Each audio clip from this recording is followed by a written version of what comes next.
Hello and welcome. From the rooftop of the Hilton Hotel, the fun and fantasy city of Las Vegas, the boxing capital of the world, stretches out behind me. And here again, the spotlight falls on the young man who's added a new and deadly dimension to the world heavyweight scene, Mike Tyson.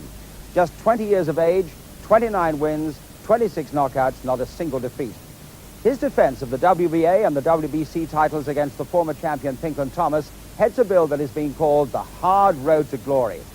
If Tyson is victorious, he'll face the winner of the other world title fight that you'll see for the vacant IBF championship, Tony Tucker versus James Douglas, in a final contest in August to determine the undisputed heavyweight champion of the world. So it's a double world title bill that we have for you. But first of all, Mike Tyson, who faces a man that he regards as the next best heavyweight in the world, Pinklon Thomas. Mike Tyson is trying to put behind him the memories of the last defense, that embarrassing, boring, and bad-tempered affair with James Bone Crusher Smith.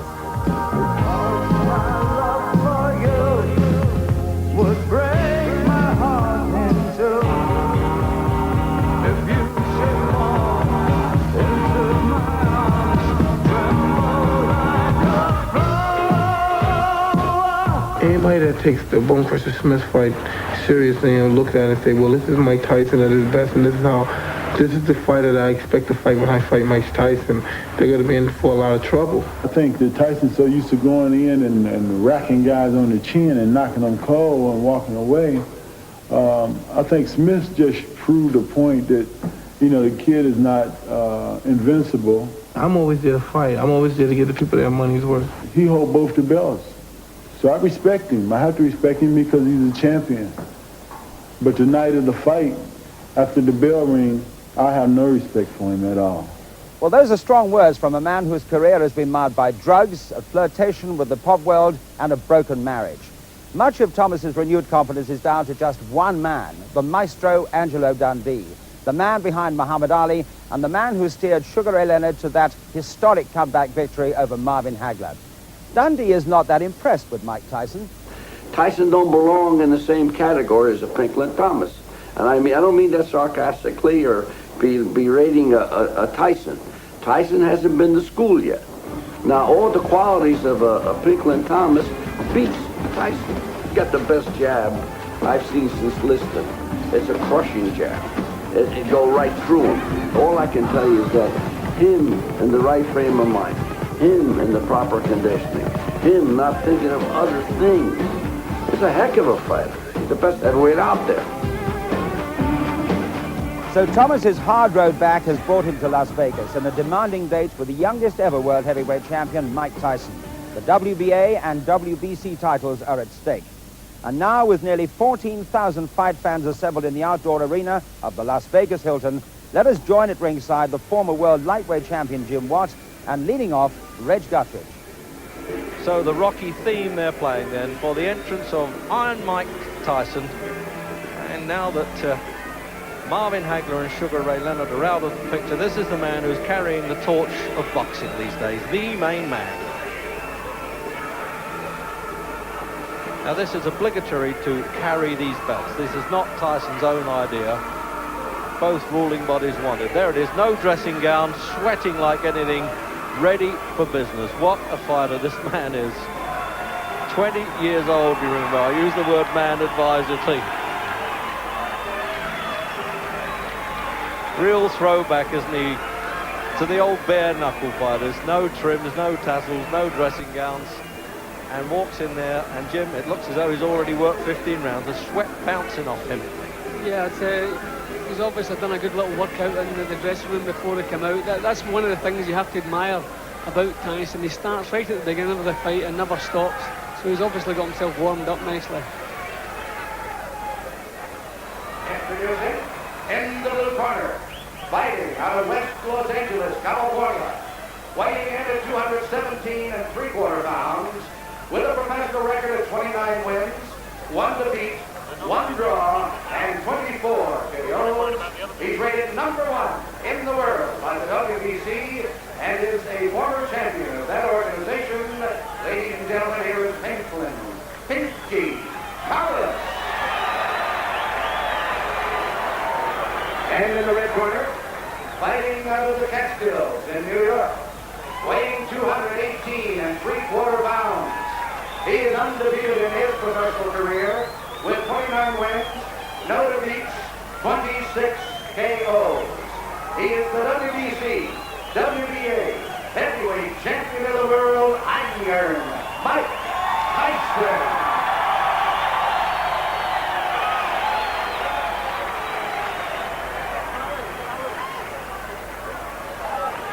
So referee Carlos Padilla then, 55th title fight for him, and there's the statistical rundown. Remember, 20 years of age, that's all he is, Mike Tyson, in there with a big man of 29.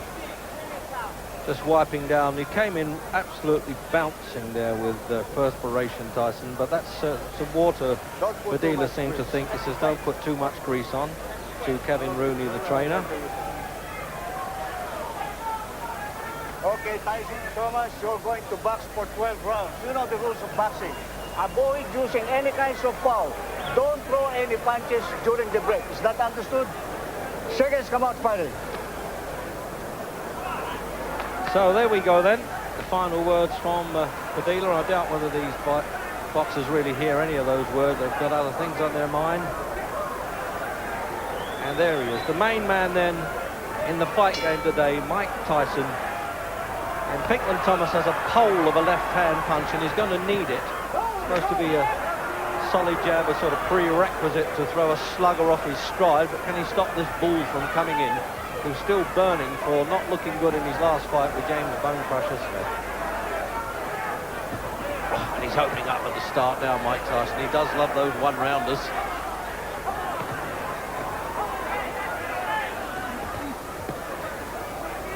Thomas won't be found wanting when it comes to a bit of gameness. He's proved that in the past. He's only had one really poor fight when he lost his championship to Trevor Berbick. Very troubled, he said, about that. And seemed to genuinely fancy his chance against Tyson, but that didn't sway the odds makers at 6-1 on Tyson. And what a start by this incredible young champion, the youngest in history. He really must have worked out in the dressing room now. This left hook there, he switches that well. So it doesn't look as though that left-hand jab that cornerman Angelo Dundee has been telling Thomas to use is going to be much use to him. Now this is the Tyson we really know, isn't it? Trying to wipe out that memory of the Bone Crusher Smith waltz, and he's really laying it to Thomas at the start. The crowd loving it. Thomas hating it. 15 stone, 8 3/4 pounds of absolute mind, muscle, menace there, Tyson. Who's going to stop him midway through the first? Jim, what a fighter, Tyson. Tremendous power he has, Reg. He doesn't pay anybody any respect whatsoever. He just comes straight through, pays no attention to what they're doing, and nothing that Thomas has shown so far is going to discourage him. Tyson's last two opponents have simply froze on the night with no belief in themselves. A lot depends on how much belief Thomas has tonight. But whatever they come in with, I think Tyson's putting a dent on that already.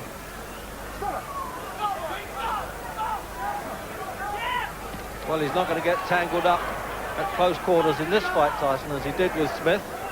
He's going to learn to break the spider's web and not get entangled in it, and he's really unloading some terrific punches. And he'll do well to get over this round now, Pinklon Thomas. Well, you can talk a good fight, but when you get in with this fellow, you can throw all that out. As we get the countdown for the end of the first, can he hang in there for a while? As I said, he's got plenty of guts, Pinklon Thomas. He's standing up well, considering he's taken the full force of those punches. Well, a man, remember, who's 2 stone heavier than the great Rocky Marciano. 2 stone and over a stone heavier than Joe Frazier was.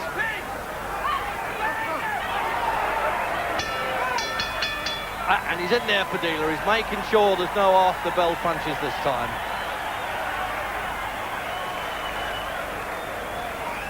Well, is this man pleased to see that stool? Now, what's Angelo going to do now to pull him together? So the doctor's looking in the corner there, and Dundee is very upset by that. That's unusual, Jim, isn't it? Hasn't taken a knockdown, and Flip Pomansky, the doctor, came in there. Yeah. Let's have a look at that. Yeah, well, he took a tremendous amount of punches, bang on the chin. Every punch that Tyson throws is a jawbreaker. and Pinklon took quite a few of them clean on the chin. Obviously the doctor was a bit concerned, but I don't think he did Pinklon's cause any good by coming up and interrupting in the corners, because he needs every second in there he can get. Well, the overhead look at that, and he really is tottering, but did well to stand up. Just making sure he hasn't got too much grease on there, Thomas. And now he's shouting at the referee as we come out for round 2 there, the trainer. As Thomas stood in the corner there, low punch there, Jim, sorry. Yeah, okay. No, I'm just thinking he has the look of a man who's gone about 8 or 9 rounds instead of just 1. The way he was looking as he came out of the corner. Yeah, nobody knows the troubles he's seen on the face there as he came out.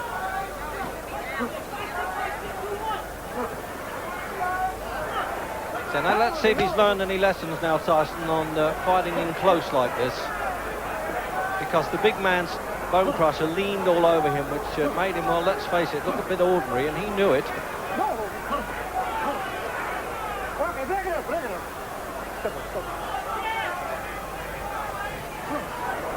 As he said, he wears black all the time, Tyson, because he likes to look the bad guy, although people who know him well say he certainly isn't outside the ring, and I agree with that. But inside, I tell you, this fella's an absolute terror.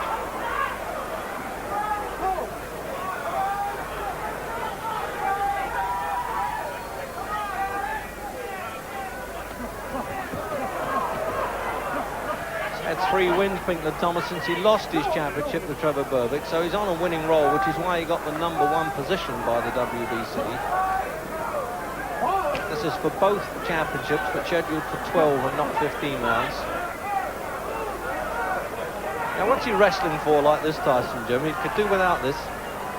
Yeah, but I think every punch he throws is a knockout punch. He's simply waiting for the chance to let one go. He's never in any hurry. This is probably not worrying him too much. It's only the 2nd round, and he knows he's trying to push Thomas off now, but Thomas is hanging on to him. Again, it's not really Tyson's fault, this kind of fight. Well, there's Harry Gibbs from London. You can see there's one of the judges, but I would think he won't be needed.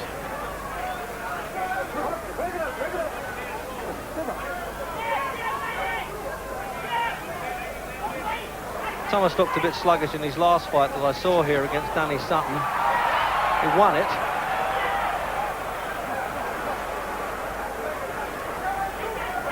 Well, I don't think he can play Matador too much with that left hand as the ball comes in. So he knows how to get inside punches, Tyson. Puts his head on the opponent's chest and bangs away. Hasn't really taken advantage of that first round absolute superiority, Jim. No, he certainly dropped down a gear again. I don't know if that's his plan or it's just that when he gets up close, Thomas is grabbing hold of him.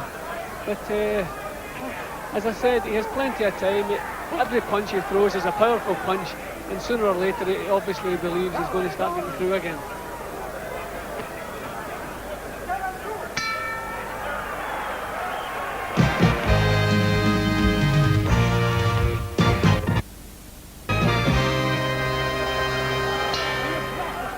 Into round 3, and Pinklon Thomas did well to overcome that really disastrous start there. But remember this, when Tyson has had to go the full distance, he's won so clearly. That's the impressive part of him. Often punchers who go for 10 rounds and 12 rounds in this case as well, well, they can look pretty ordinary, but he's won clearly on those.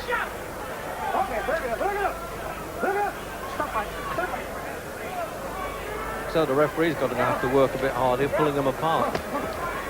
Yeah, you can't really blame anyone for grabbing hold of Tyson inside, because nobody can compete with the strength or the power he can get into his short punches. So any opponent that ends up getting close to him is going to grab hold of him.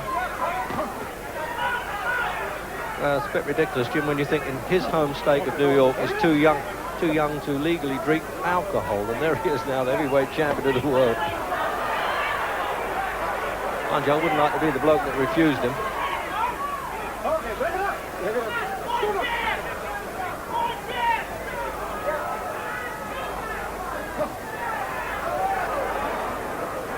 So looking at Thomas now, is he going to use this effective left-hand jab?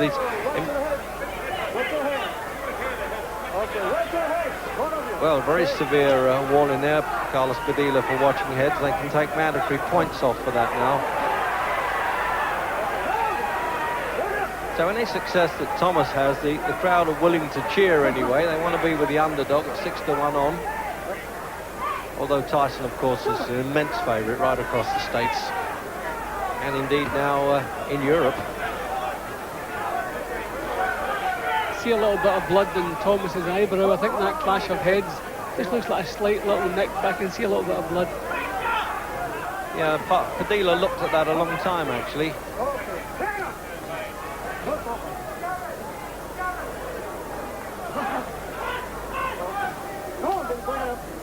Well, we said he'd have to work hard there, the referee, and it looks as though he's going to. What's your head?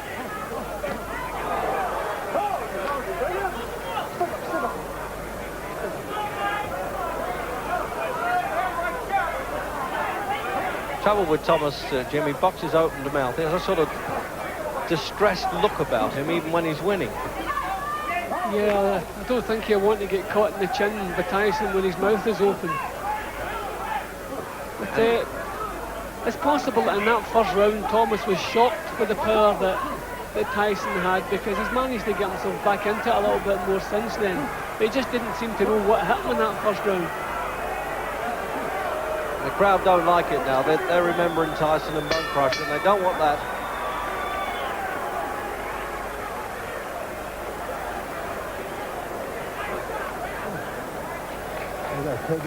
No, he's butting the heck out of you. He's going to go, but nail him. But go first. Don't lay in the clinches. I want you to go first out of everything, okay? Guy, Bub's getting desperate. He's trying to butt the heck out of you, you know what I mean? It's all right. I want you to go first with everything. If he comes jumping at you, go for him. You're here. You understand? You're here. You guys got to do it. You understand? Let's have a look at this now. They're complaining about the head coming in a bit, Jim. Well, being that he is short and he's got to get inside, he obviously, even whether he's meaning it or not, he is a little bit dangerous with the head.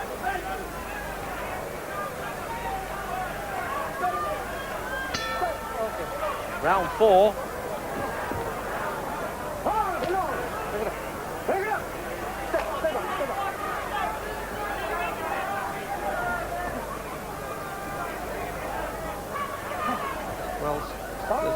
A few fighters that said they could beat Tyson, but none have baited him in the way that Thomas did early on in the initial press conferences. So I think Tyson came in with a little bit of needle in the belly there. Oh, right over the back of the head. It's just as well for Thomas that. See, Tyson's going to have to throw punches on the way in. If he moves into a clinch, then his opponents have grabbing hold of him and stopping him working. He's going to have to punch as he moves in. He's leaving it that second or so too late. Well, his trainer says he's still at college as far as professional boxing goes, and he's right. But of course, you've got to judge him as a champion, Jim. That's the point, not as a learner. Yeah, well, I would say that's his problem at the moment. He's moving in before he lets the punches go. He wants to let the punches go as he's moving in.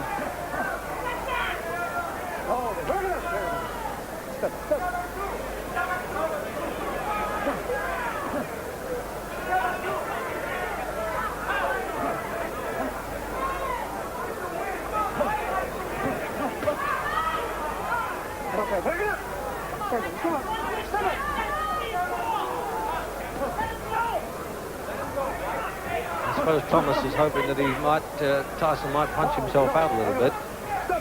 He likes the idea of people who have taken him to distance, but they've all been 6'5", and he does have trouble with tall fighters. He's supposed to be 5'11", Tyson, but there's often a dispute about that. He certainly doesn't appear it now. So it looks as though he's got to work a bit hard for his money. He's had to work to get in shape for this. $2.5 million there, Tyson. Well, Mug's game, you tell that to Tyson. He didn't even finish school and now has bought his first Rolls Royce.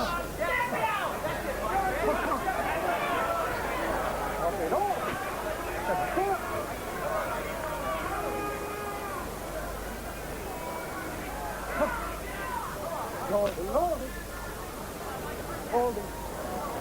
were never sure what kind of Pinklon Thomas would come in tonight. He's had one or two off nights. He's had brilliant times, had a few troubles, and admitted to being a drug addict at one time, and speaks openly about it.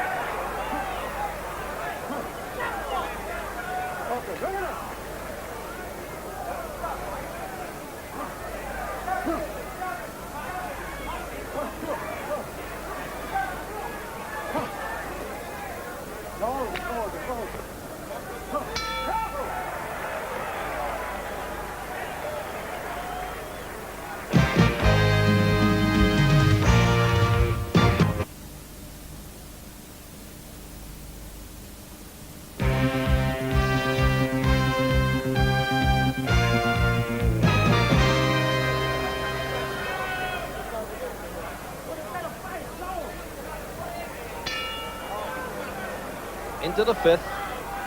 Tyson's corner man there, Kevin Rooney, saying you're not using your left jab at all, and he wants him to.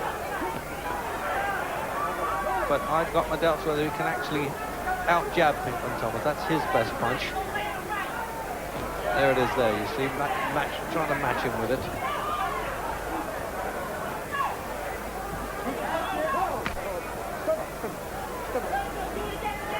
What a chance for Thomas, though, almost out of nowhere he got this to get back to number one, $650,000. The cheap end of the purse, but enough.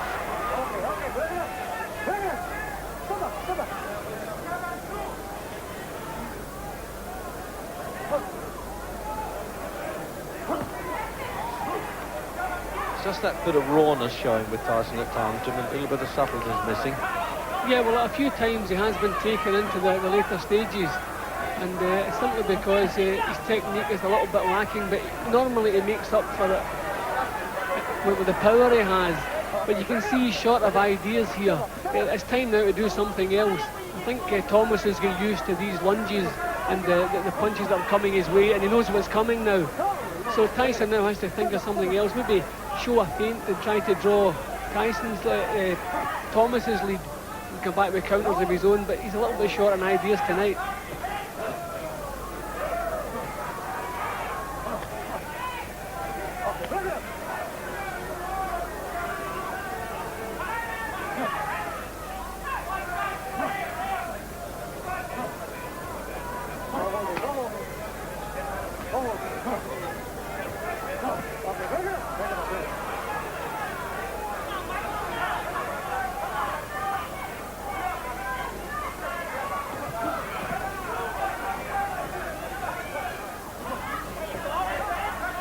There's Tyson trying to use the left jab now. That's to break up the opponent's concentration with that a bit before he throws the heavy stuff. Although I should think those left jabs hurt enough. Doesn't stop saying watch the head, Jim, the referee, does he? I think he might take a point away from Tyson. Well, he was just a little bit dangerous a couple of seconds ago. Well, he certainly was there, but not with his head.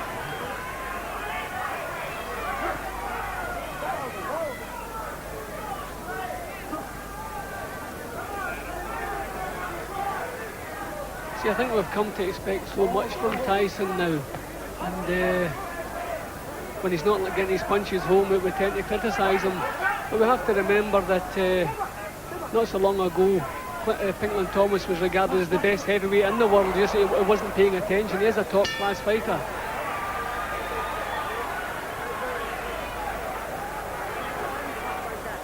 Bad intentions there. You're bad intentions. What's the matter? I'm getting tired. He's getting tired. So there's the size of this man's neck bolted onto those brawny shoulders there. In fact, when somebody said, Ray, will you make a comeback, Ray Leonard? He said, well, I could always fight Mike Tyson's neck. That must weigh 160 pounds. Bad intent. You gotta go with punches bad intent and hard. Go to the body hard. You use your jab a little bit. A little.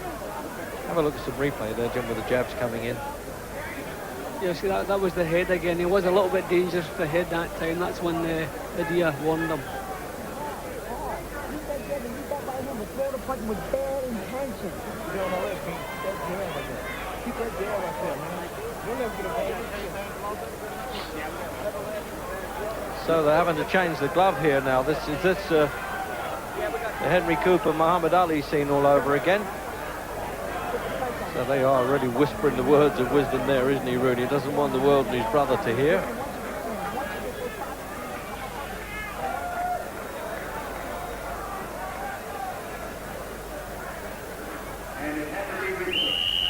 So the master of ceremonies announced to the audience there that the glove had torn and had to be replaced. And it's always good to know they've got the spare gloves on hand. Into the sixth.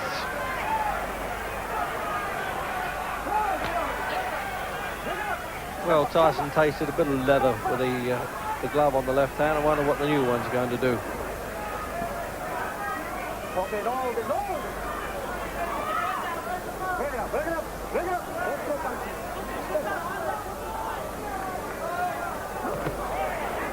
Thomas has been saying that using the solid left lead like that is a sort of key to the door, and that opens everything up for him, but he just hasn't been able to hold this fella off enough.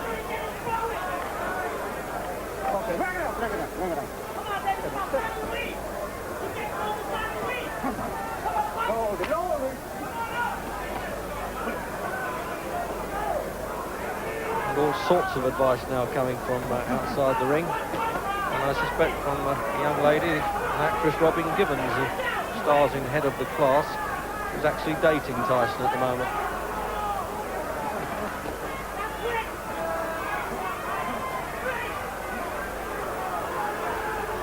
See, now the crowd are booing there, Jim, a bit unfairly, because they're fighting inside, and that proved it.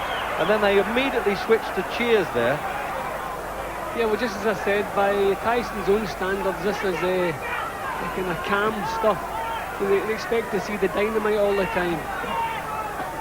Oh, he got the job done there. I think he must have heard you there, Jim. What a peach of a left hook that was. And he's going to do it in the sixth because he's only midway through. And this is the way he finishes him off now. The master of the finishing stuff. What a fighter. Absolute ferocious. And what a game man. He took every punch in the book there, Pinklon Thomas. He is not going to make this in the sixth round. And your heart goes out with him. The embarrassment of him being knocked out like that with all the heart in the world. He can't control the legs. But what a tremendous finish there by the Iron Man himself. He's following the loser over to the corner. Once the bell's gone and it's all over, he's the most compassionate guy in the world. Great supporter of kids' charities here. But I tell you, he really is some guy in the ring. What a finish, Jim. It has to be, without doubt, the best finisher in the game today. One good solid punch got through, shook Thomas up a little bit, and then over they came. Every punch was meant to nail him to the floor, and eventually over he went. A tremendous finish from Tyson. There's manager Jim Jacobs there, just whispering in his ear, you can make a few more million, son, well done. It's a very close-knit corner there, and there's two doctors of the Nevada State Commission working there in Pinklon Thomas's corner. Well, what a fighter, and I emphasise yet again, Jim, 20 years old, and here's the finish. See, once he gets the opponent in trouble, every punch that comes over is a finisher. It's a cracking uppercut, and set to come in with the rest. And we look at another angle. I mean, his head almost departs the shoulders there, Jim, doesn't it? He's just got no chance. And what a brave guy. He took some really hard punches before he went down. Look at that, absolute on the button. And you knew he went down there, his head flopped like Wurzel gummies there, and he couldn't get up. Jim? Yeah, every single punch from all angles, and he gets full power into everyone. That was a signal, the punch that come up the way, and then overcome the left hook, and that was all over for the night.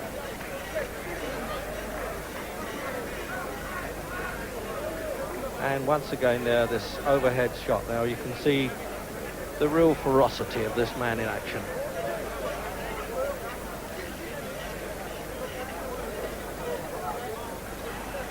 So here's Tyson's reaction then, and he's talking to my colleague Larry Merchant. Mike, until the end, that was tougher than it was supposed to be. Was it tougher than you thought it would be? Good fight, man. Good fight. Thank you. Good fight. It's my pleasure to give you a shot at the title. You deserve it. Answer the question. Let me start again. It looked like it was much tougher than it was supposed to be up until the end. Of course, but you know, I saw in something in previous fights he would get tired, and I said if I knock him out early when he's tired, he won't have no defense, and it'll be spectacular. And I knew he would get tired somewhere around the 7th round. And I saw him last two fights, he was gasping for a little air. You said before the previous round that you thought he was getting I tired. knew he was getting tired. But he seemed to establish his jab pretty well and frustrate you quite a bit while you were trying to box with him in those rounds. But as you know, I was getting my jab off too. And as you know, he has a great jab, like everyone knows. You know, and he's a great fighter. And I feel I'm the best fighter in the world because I beat the best fighter in the world. Everybody gave him the regard. Do you feel he was the second best heavyweight out there? Absolutely. Now I proved it. Was when Kevin said to you before the round, start throwing punches with mean intentions, it sounded to me like he was really saying, forget that jab I've been telling you to throw all this time. No. He wanted me to use the jab, but I was trying to convince him, which is my fault, and I should never do that. He was getting tired. And I said, give me one more round. Give me one more round. And I'll do whatever you say. Okay. Mike, let's take a look at the knockout sequence of punches. You describe it for us. Well, I saw I could sneak the uppercut in there. And I was just working it to the body, to the head. I saw it was hurt. And I just put everything together. He was tough, but I thought I'm going to put him together. And as you see, I'm putting him together, boom. You hit him some decent shots up to then. Were you surprised that he took them as well No, as he did? I saw him fight Weaver, and Weaver's the greatest knockout puncher around when he was fighting. And he took Weaver's best shot. What is your feeling of satisfaction compared to the last time we had you here? Well, I opened up and I was using my head more, and now when I go to the gym, I don't have to listen to too much criticism, even though I'm going to hear it. Well, Mike Tyson might have displayed a certain youthful